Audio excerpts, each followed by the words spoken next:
Let us see the osteology of radius. First, let's see about the side determination. The head of the radius, that is the narrow end, should be superior and the wider end should be placed inferiorly.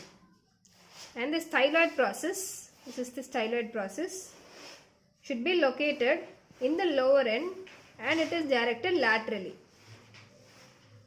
And the interosseous border, that is the sharp border, should be directed medially. So this is the radius of the right side. So this should be held with the right hand. Okay, so first, let's see the anterior view of radius. This is the head of the radius. This is the radial tuberosity. The interosseous border, it is the sharp border. The shaft of the radius, its anterior surface and the anterior border.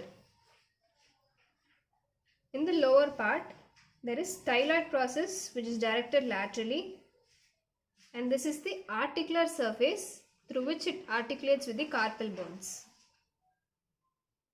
Head, neck, radial tuberosity, anterior border, interosseous border, shaft, anterior surface, styloid process and the carpal articular surface. Next is the posterior view.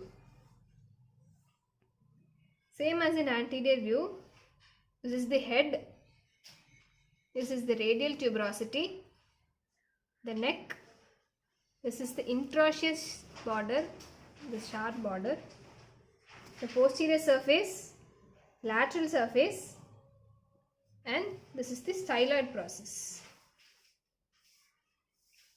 These are all the important characteristic features about the radius bone.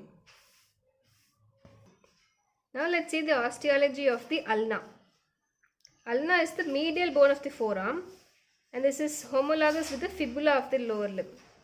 It has an upper end, a lower end and a shaft.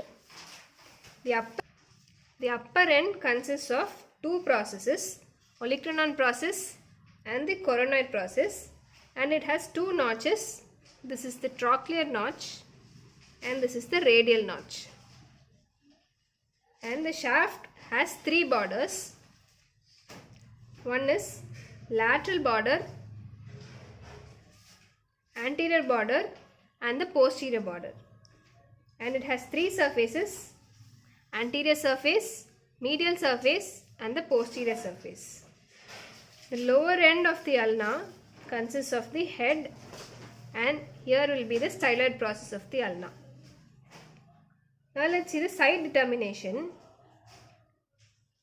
The hook-like end, that is the trochlear notch with the two processes, should be placed upwards and the concavity of the hook and the coronoid process should be looking forwards.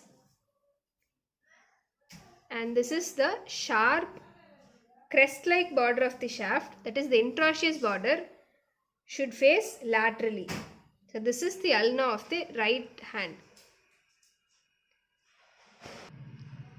Let's see the anterior view of the ulna. This is the trochlear notch, the coronoid process, ulnar tuberosity, shaft of the ulna, the interosseous border which is facing laterally, this is the articular circumference and the head of the ulna. Coming to the lateral view. Here is the olecranon process, the coronoid process, a radial notch through which it articulates with the radius bone. This is the interosseous border, the posterior border, posterior surface, and here will be the styloid process of the ulna. Coming to the posterior surface,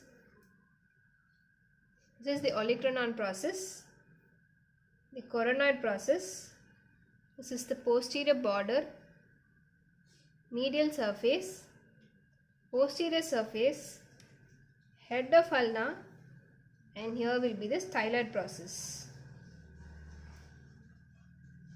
So these are the important points about the ulnar bone. Thank you.